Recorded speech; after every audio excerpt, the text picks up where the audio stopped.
Hello. आइए आज का क्लास स्टार्ट करते हैं। कल तो किसी कारणवश आपका क्लास बंद रह गया है ना।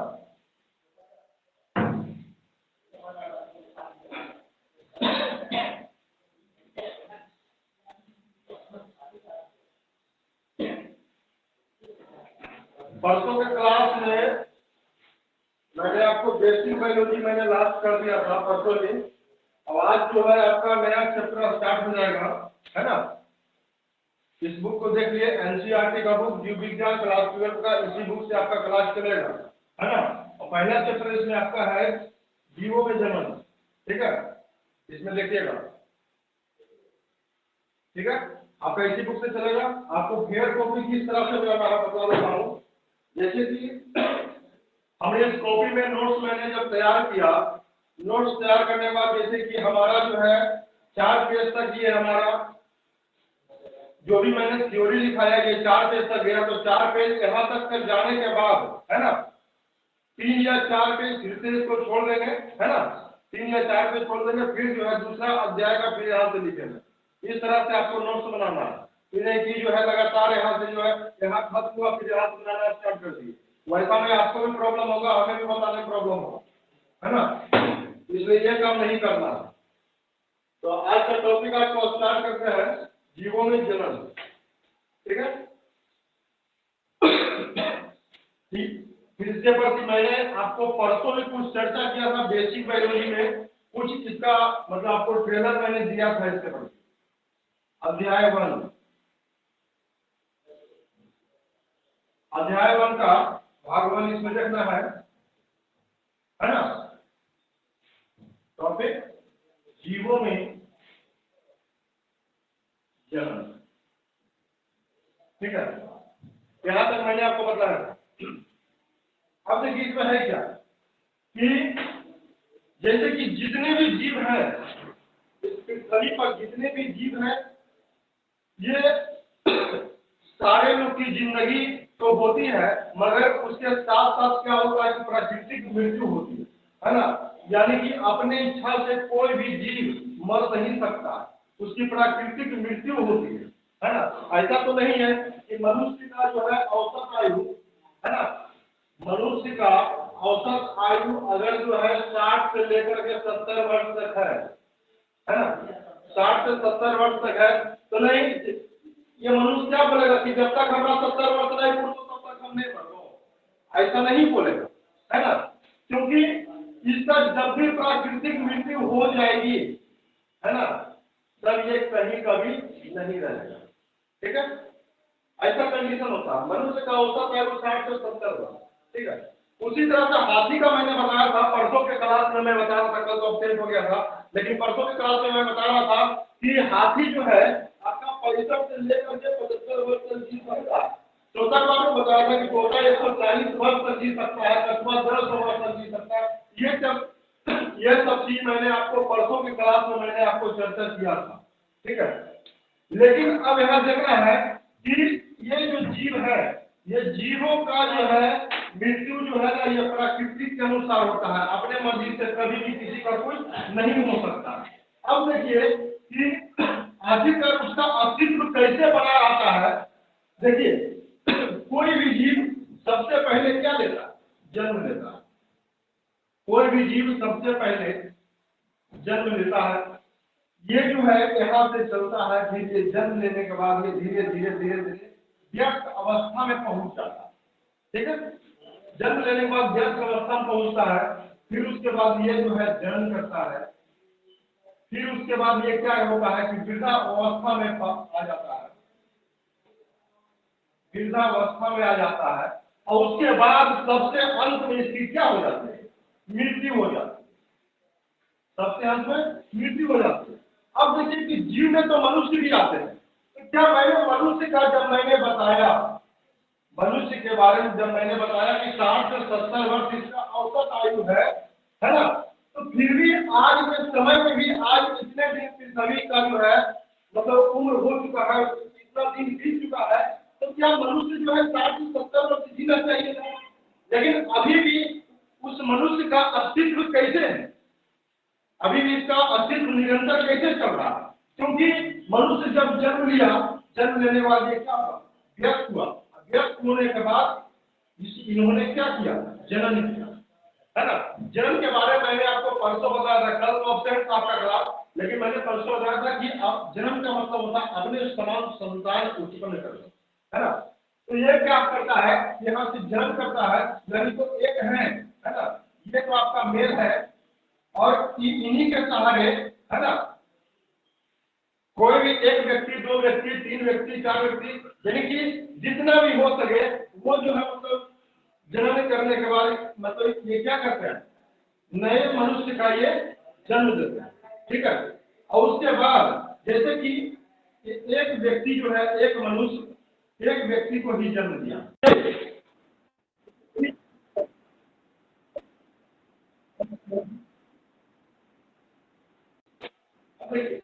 जैसे कि ये जो मनुष्य है एक ही व्यक्ति को लेकर चलते हैं, तो ये जो है जैसे इसका औसत आयु मैंने बताया कि ये 60 से 70 वर्ष जिया, 60 से 70 वर्ष, है ना। किसी कारणवश ये 60 वर्ष तक भी नहीं पहुंच पाया, जैसे ही मतलब ये 60 वर्ष नहीं पहुंच पाया, 40 वर्ष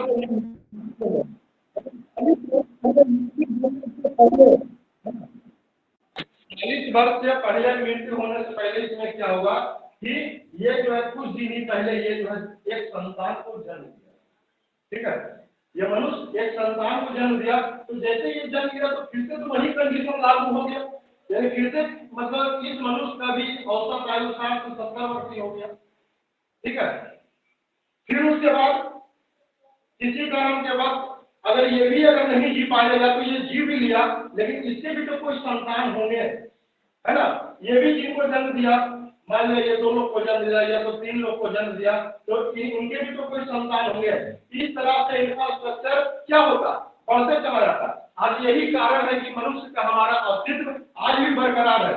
लेकिन आप डायनासोर के बारे में आप जानते होंगे, डायनासोर भी एक जीव था जो कि वो तो जन्म लिया, डायनासोर जो है जन्म तो लिया, व्यक्त भी हुआ, लेकिन डायनासोर क्या नहीं किया? जन्म नहीं किया।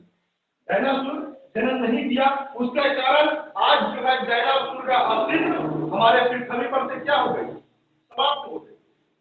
और लेकिन मनुष्य का जो है अस्तित्व निरंतर उसी तरह से बढ़ते गया। मनुष्य हो गया या तो फिर जो है जो भी आप जंतु देख रहे हैं, जानवर देख रहे हैं, वो सबका अस्तित्व आज भी बरकरार है। क्यों? क्योंकि उन्होंने क्या किया? जन्म किया। लेकिन अगर ये नहीं करते तो क्या उनका अस्तित्व बरकरार होता? नहीं होता, ठीक है। तो इसलिए कहा गया है कि जितने भी जीव हैं, जितने भी जीव हैं वो सारे में क्या होना चाहिए? जन्म की क्षमता होनी चाहिए, ताकि उनका अस्तित्व क्या है? बरकरार हो, ठीक है। तो अब लिखना है इसके प्रति जीवन, पहला पॉइंट आप लिखिए जीवन अवधि। जीवन अवधि पहला हेडिंग दीजिए, जीवन अवधि। चलिए हेडिंग दीजिए।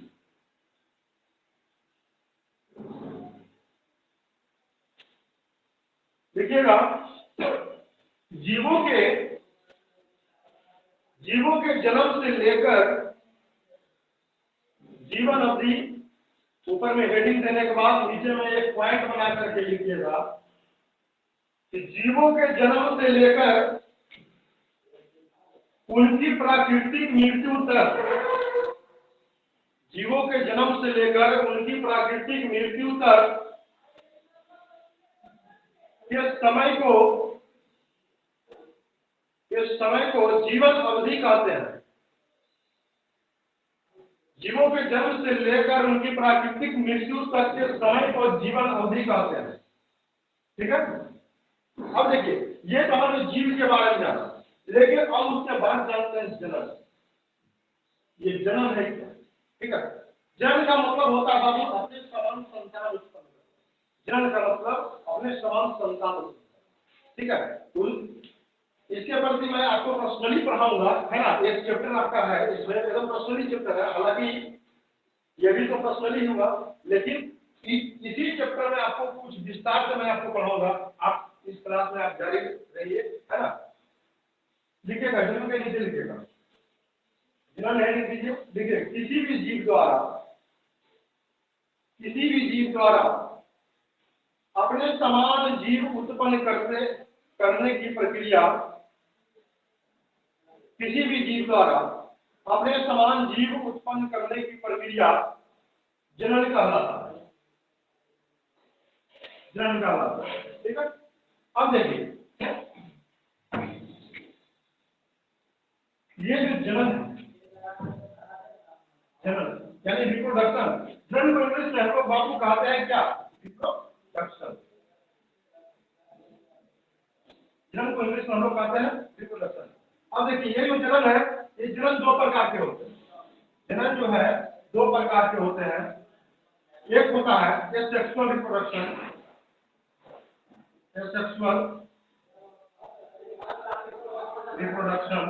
जिसको इंग्लिश में हम लोग कहते हैं बाबू अलैंगिक जनन। अलैंगिक जनन। और दूसरा होता है आपका सेक्सुअल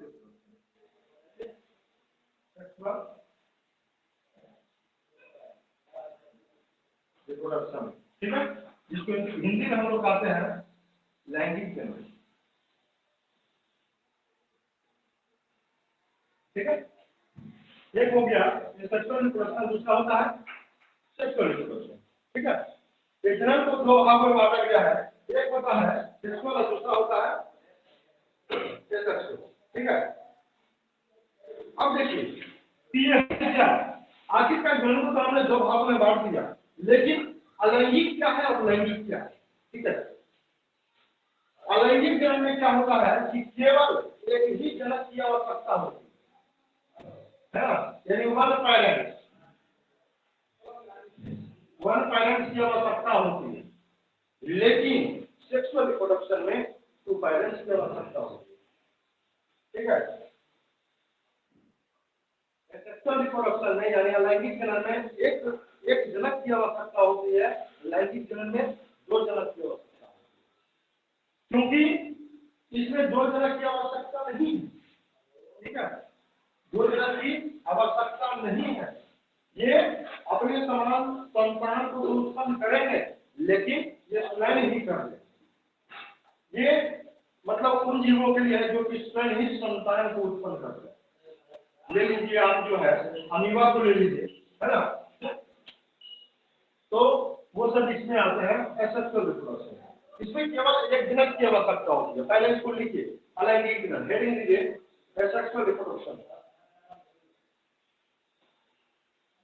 लिखिए कैसे लिखिए, अलैंगिक जनन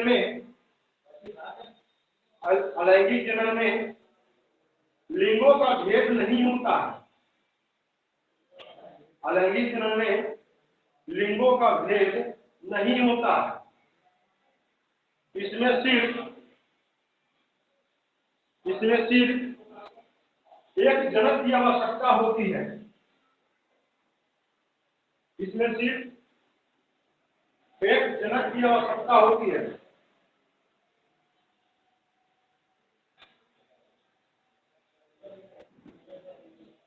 अब देखिए कि मैंने आपको तो ये बता दिया कि जो है अलैंगिक जनन में केवल एक ही जनक की आवश्यकता होती है, लेकिन ये जो है अपने समान ही संतान को उत्पन्न करते हैं, एकदम बिल्कुल अपने समान। लैंगिक में तो क्या होता है, थोड़ा सा कुछ चेहरा बदल जाता है, लेकिन इसमें क्या है, अलैंगिक में सेक्सुअल रिप्रोडक्शन में क्या है, इसमें चेहरा नहीं बदलता। यानी कि अगर किसी का आकार इस तरह से है तो इससे उत्पन्न संतान का भी मतलब जो है आकार इसी तरह से होगा, ठीक है। यानी कोई चेंजिंग नहीं। अगर जो है सेक्सुअल रिप्रोडक्शन में अगर इसका आकार गोल है तो इससे उत्पन्न संतान गोल होगा। और इसी प्रक्रिया को हम लोग कहते हैं क्लोन। आप लोग का 12th क्लास में एक क्वेश्चन आ सकता है ऑब्जेक्टिव क्वेश्चन में, है ना, कि क्लोन क्या है है ना। आखिरकार क्लोन हम किसको कहते हैं, ये क्वेश्चन आ सकता है। तो क्लोन के बारे में मैंने आपको बता दिया कि क्लोन आखिरकार क्या है, यानी अपने समान संतान लिख लिए इसको, उसी में लिखिएगा, हालांकि जीवन में लिखिएगा कि इस जन्म से उत्पन्न संतान, इस जन्म से उत्पन्न संतान अपने जनक के समान होते हैं, जिसे हम क्लोन कहते हैं, जिसे हम क्लोन कहते हैं, है ना, जिसे हम क्लोन कहते हैं। जैसे कि देखिए मैं बता दे रहा हूं, हो सकता है आपको नहीं समझ आया होगा।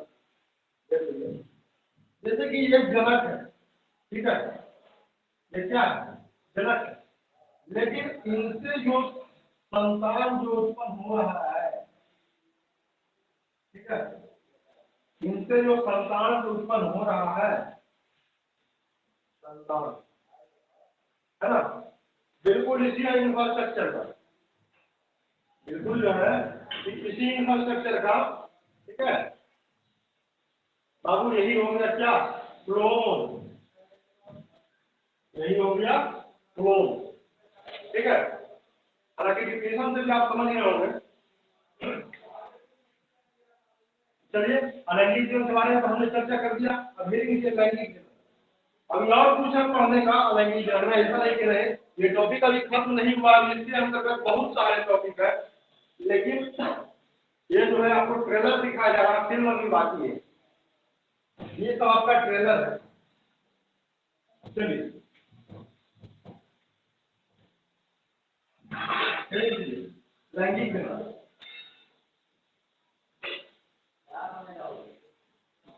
लैंगिक जीवन यानी जिसको इंग्लिश में हम लोग कहते हैं सेक्सुअल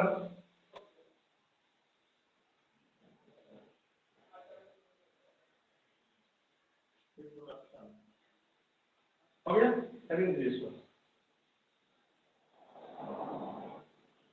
सेक्सुअल रिप्रोडक्शन।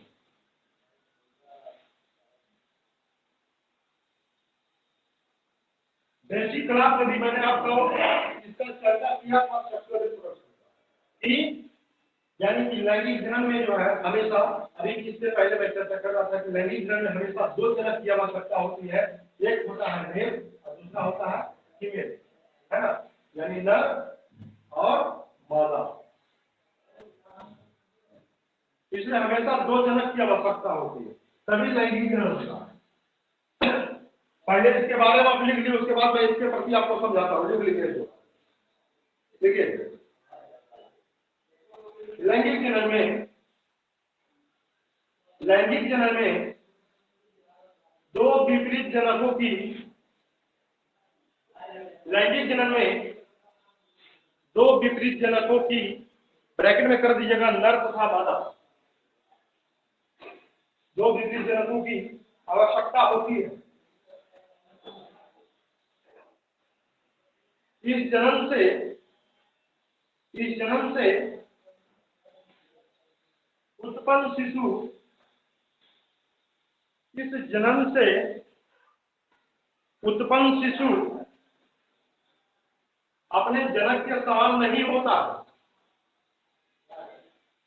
इस जन्म से उत्पन्न शिशु अपने जनक के समान नहीं होता। मैंने आपको अभी तक सेक्सुअल रिप्रोडक्शन मैंने अभी आपको इससे पहले बताया कि यानी कि बिल्कुल अपने जनक की तरह संतान उत्पन्न करने की प्रक्रिया को, यानी कि जो संतान जो अपने समान उत्पन्न होता है उसे हम क्या कहते हैं, उसको हम लोग क्लोन कहते हैं। यानी कि ये हमेशा अपने समान संतान उत्पन्न इसमें होता है सेक्सुअल रिप्रोडक्शन में, यानी कि अलैंगिक में, लेकिन लैंगिक में अपने जनक के समान नहीं होता, ठीक है। अब देखिए कि संतान इसमें होता है, देखिए लैंगिक में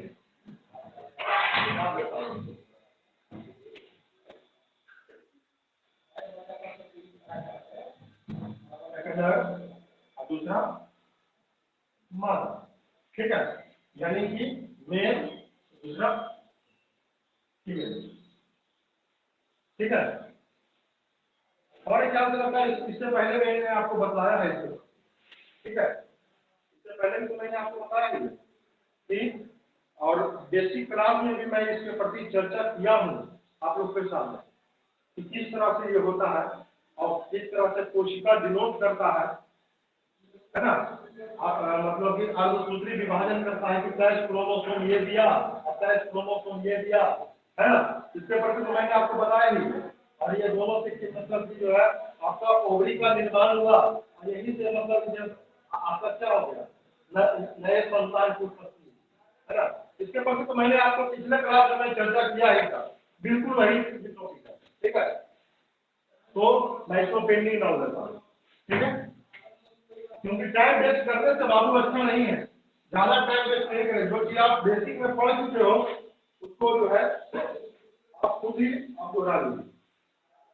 चलिए दूसरा हेडिंग दीजिए, अलैंगिक जनन की विधियां। अलैंगिक जनन की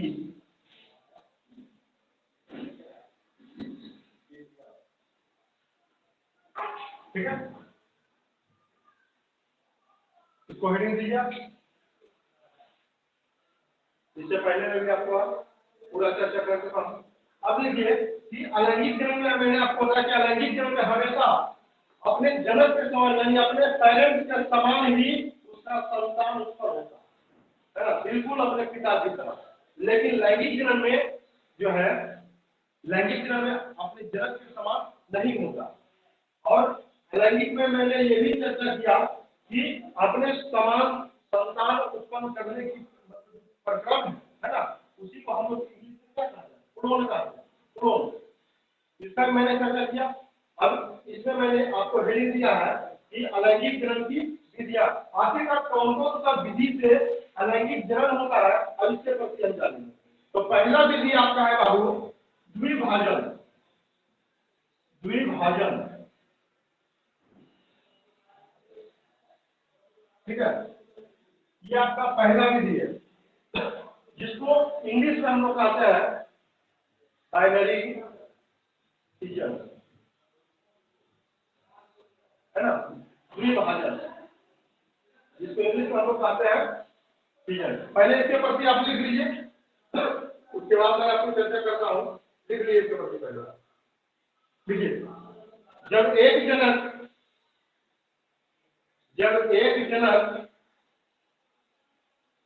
बीच में सिकुड़कर, जब एक जनक बीच में सिकुड़कर दो भागों में बढ़ जाता है, दो भागों में बढ़ जाता है, अर्थात दो संतान उत्पन्न करता है,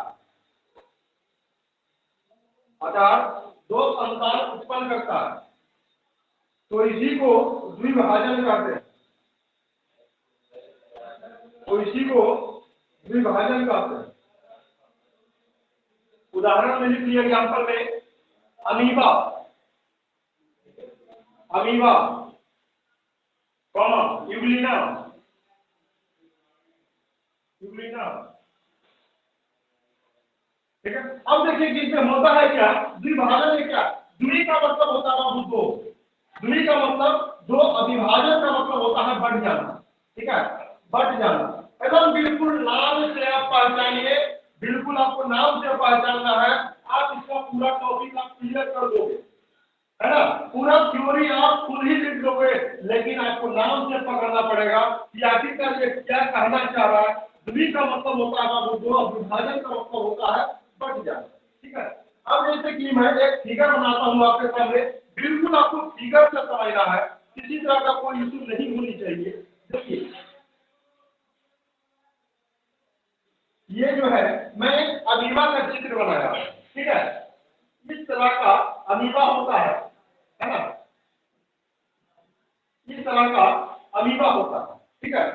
अब देखिए इसमें होता है क्या, आखिरकार इसमें द्विभाजन कैसे होता है। मैंने आपको अभी इस चीज को लिखाया है कि जब एक जनक बीच में सिकुड़ करके, बीच में सिकुड़ करके और दो भागों में बढ़ जाता है ना, अमीबा है, ये जो अमीबा है, ये क्या हुआ, बीच में सिकुड़ गया, बीच में सिकुड़ गया, है ना। और सिकुड़ जाने के बाद ये भी जो है ना बाबू, ये जो है ये भी इस तरह का हो जाता है, ठीक है, ये भी इस तरह का कंडीशन में हो गया। अब ये क्या हुआ कि धीरे धीरे धीरे धीरे ये अलग जो है निर्माण करना स्टार्ट कर देता है ना। यानी कि ये तो धीरे धीरे धीरे धीरे ये क्या हो जाएगा, दोनों अलग हो जाएगा, ये तो दोनों, ये तो पूरा अलग हो ही जाएगा। और अलग हो जाने के बाद ये वाला हिस्सा जो है ना, जैसे कि इस तरह जो मैंने बताया, तो ये जो हिस्सा है ये यहाँ से, और ये जो है यहाँ से, और ये आखिर में जा करके ये मतलब कि जो क्या होता है, ये अंत में जाकर के कट जाएगा इस तरह। और जैसे ही ये कटा, ये कटने के बाद दोनों अलग में बट जाता है।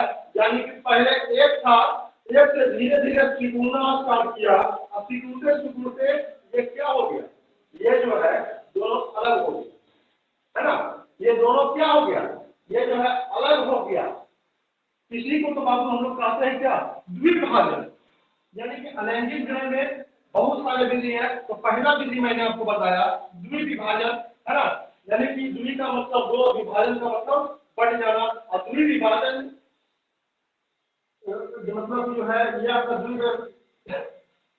यानी विधि के माध्यम से इसमें क्या होता है, जनन होता है। एग्जाम्पल में मैंने आपको दिया ही है ना, यूरिना दिया, अमीबा दिया, और जो मतलब जितने भी प्रोटोजोआ प्राणी है ना, मैं आपको पढ़ाऊंगा प्रोटोजोआ के बारे में, है ना। जितने भी प्रोटोजोआ प्राणी है वो सब में भी विभाजन नहीं होता, ठीक है। ये वाली फिगर को आप लिख लीजिए, इस फिगर को, और दूसरा हेडिंग अभी हम देंगे,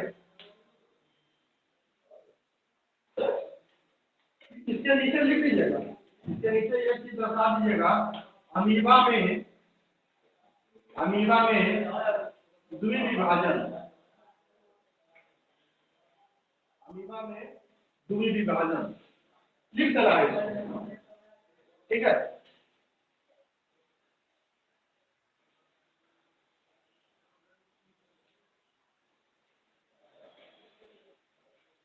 चलिए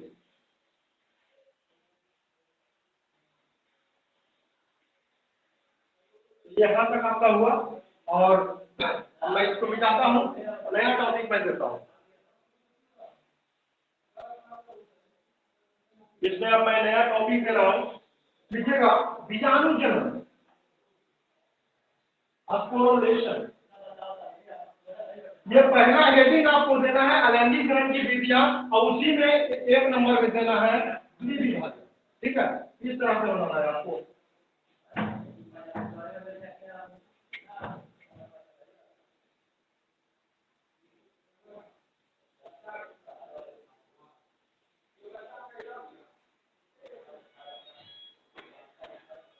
चलिए 2 नंबर में लिखिएगा, है ना। तो दूसरा विधि है बाबू, वो है बीजाणु जनन,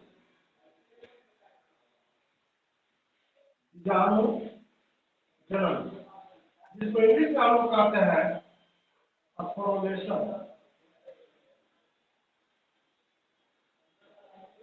हेडिंग दीजिए अस्पोलेशन,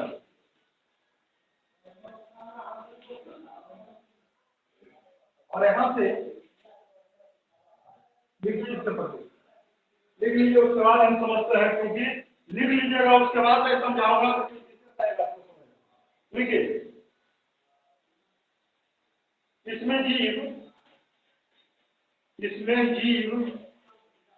बीजाणु उत्पन्न करते हैं, इसमें जीव बीजाणु उत्पन्न करते हैं, और वह बीजाणु अंकुरित होकर, वह बीजाणु अंकुरित होकर तथा, नहीं रुक जाइए, वह बीजाणु अंकुरित होकर नया बीजाणु उत्पन्न करता है। इस तरह से देखिए, जैसे बोल रहा हूं, इसमें जीव बीजाणु उत्पन्न करते हैं, और वह बीजाणु अंकुरित होकर नया जीव उत्पन्न करता है, नया जीव उत्पन्न करता है। बीजाणु जनन। ठीक है, उदाहरण पे लिख लीजिए पेनिसिलियम, पेनिसिलियम और कोनिडिया। पेनिसिलियम की कोनिडिया लिखिए, पेनिसिलियम लिख रहे हैं बोर्ड पर, देखिए पेनिसिलियम की कोनिडिया, ये आपका एग्जाम्पल में ये हो। इसमें मैंने आपको बताया कि इसमें जीव बीजाणु उत्पन्न करते हैं और वह बीजाणु क्या होता है, अंकुरित होकर नया जीव ही उत्पन्न कर देता है, नया जीव उत्पन्न कर देता है। ठीक है,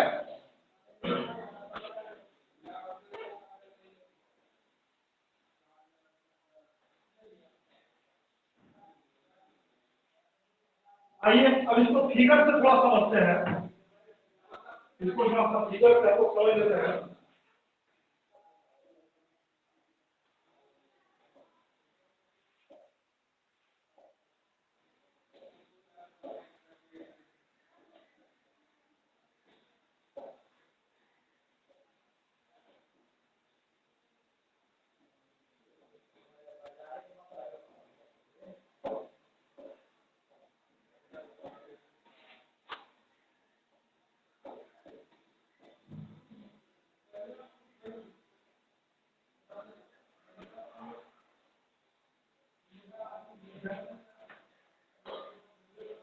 इसमें क्या होता है,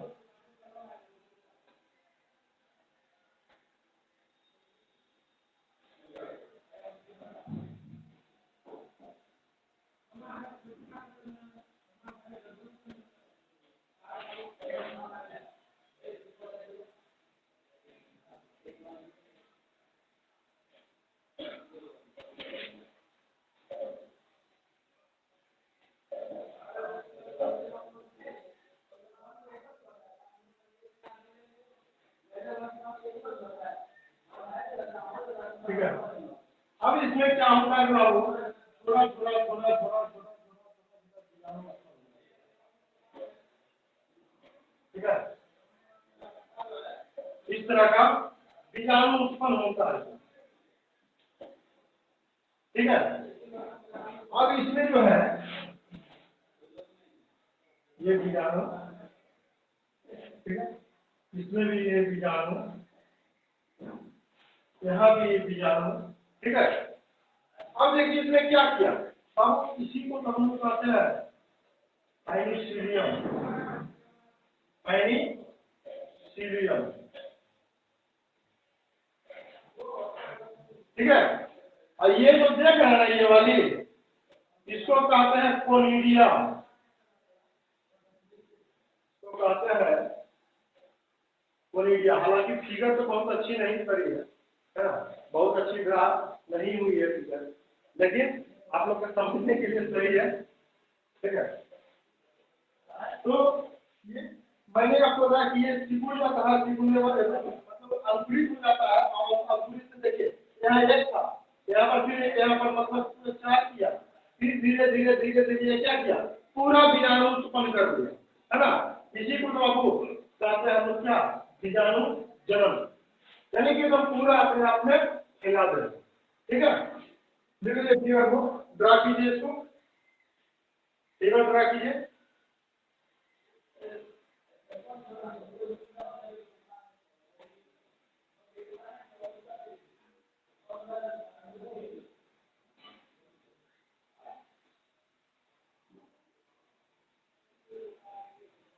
हो गया, चलिए ये आपका हो गया बीजाणु जनन, और आपको तीसरा हेडिंग देना है मुकुलन।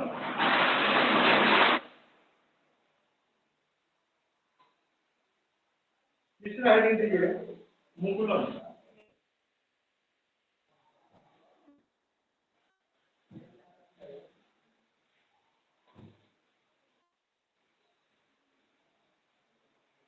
मुकुलन 3 नंबर,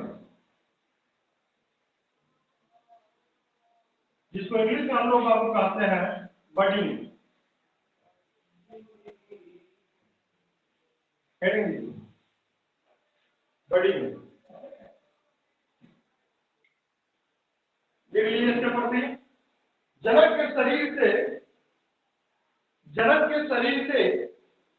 मुकुल बनता है। जनक के शरीर से मुकुल बनता है और मुकुल जनक के शरीर से और मुकुल जनक के शरीर से अलग होकर नया संतान बनाता। अब देखिए इसमें करना क्या है कि जैसे कि देखिए ये फिर से मैं फिगर पाता हूं, ठीक है।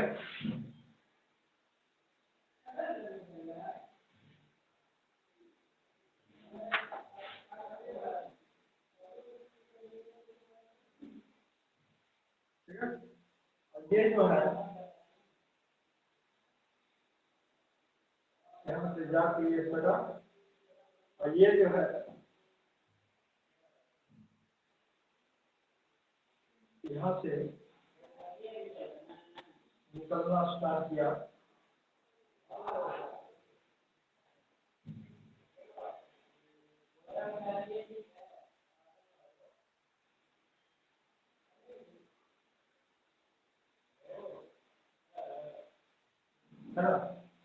अब इसमें क्या होता है कि यहीं पर इस कंडीशन में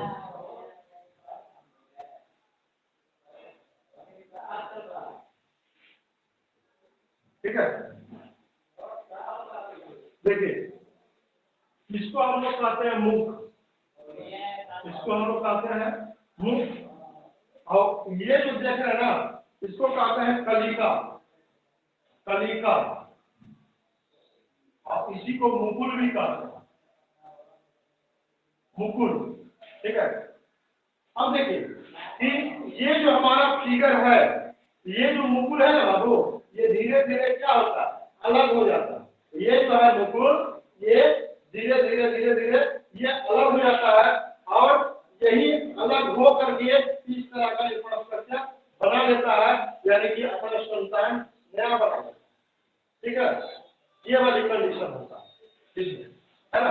यानी ये मुकुल क्या होता है, यानी कि ये पूरा इसका शरीर हो गया और इसी में, है ना, ये जनक के शरीर से उत्पन्न एक मुकुल, है ना, बड़ी। और ये जो मुकुल है, ये मुकुल अलग हो जाता है और यही से अपना नया संतान उत्पत्ति कर लेता है ना, नया स्वरूप जो अपना बना लेता है, ठीक है। ये हो गया आपका मुकुलम। इसके नीचे दर्शा दीजिएगा हाइड्रा में मुकुलन,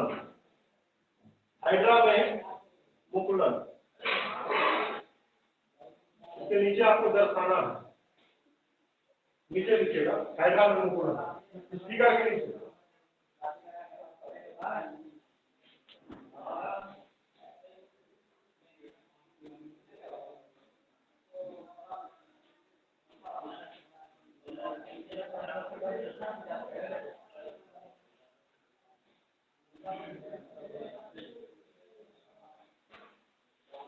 चलिए नेक्स्ट हेडिंग लीजिए खंडी भवन, मिटा देता हूं इसको। नेक्स्ट हेडिंग देना है आपको खंडी भवन।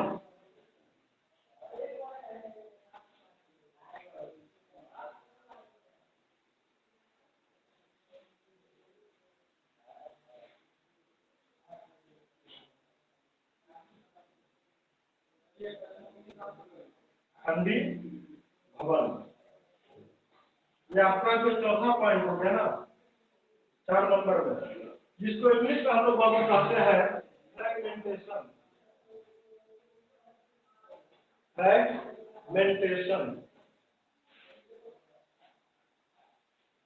खंडी भवन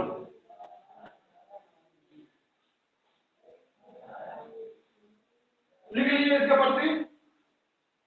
खंडी भवन का अर्थ है, खंडी भवन का अर्थ है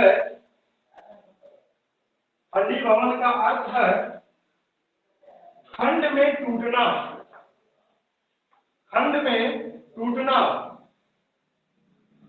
प्रत्येक खंड का प्रत्येक खंड का नया जीव उत्पन्न हो जाता है। प्रत्येक खंड का नया जीव उत्पन्न हो जाता है।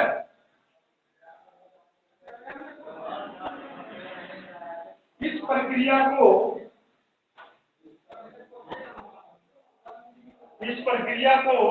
खंडी भवन कहते हैं।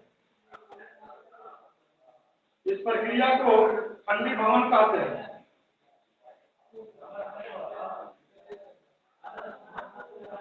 एग्जाम्पल में लिख लीजिएगा इसका, स्पाइरोगैंडा।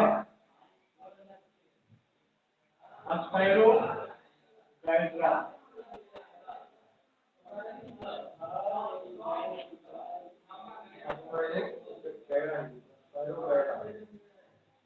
ठीक है, ठीक है। इसको एग्जाम्पल में इसका स्पाइरोगैंडा।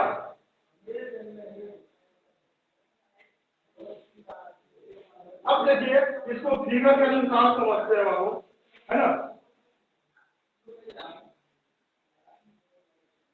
अब इसको हम फिगर के अनुसार समझते हैं।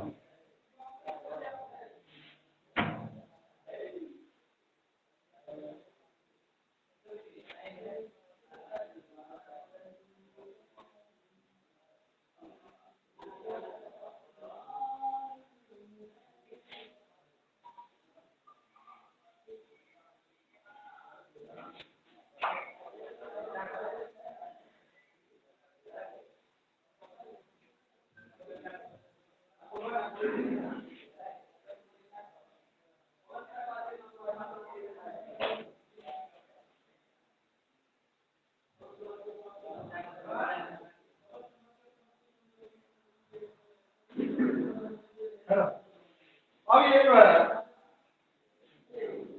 ये जो स्पाइरोगैंडा है ना, स्पाइरोगैंडा जो है ये क्या हो जाता है, ये जो देख रहे हैं ना, ये दोनों, ये यहाँ से टूटना स्टार्ट हो जाएगा। ये जो है यहीं से अलग हो जाएगा, यानी कि ये इस तरह का कंडीशन बना लिया।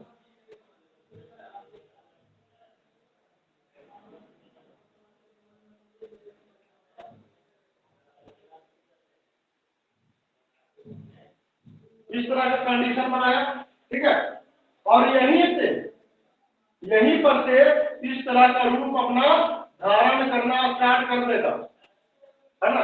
यहीं से अपना जो है रूप धारण करना स्टार्ट कर देगा, ठीक है।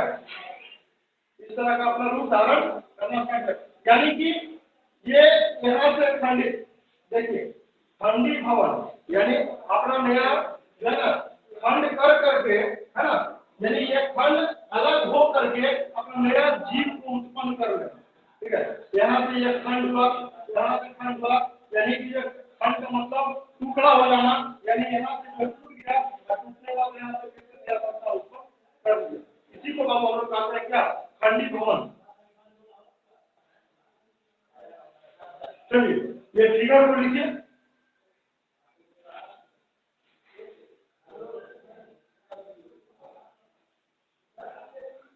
फिगर को लिख लीजिए।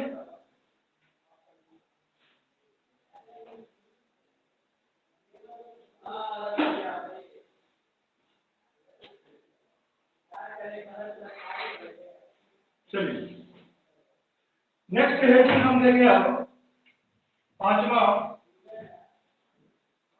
पुनरुद्ध भवन।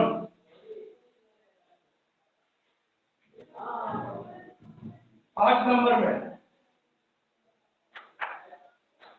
पुनरुद्ध भवन, जिसको इंग्लिश में हम लोग कहते हैं बाबू रीजनरेशन।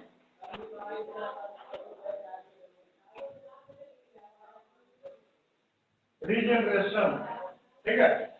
हेडिंग दीजिए रीजनरेशन, पुनरुद्ध भवन।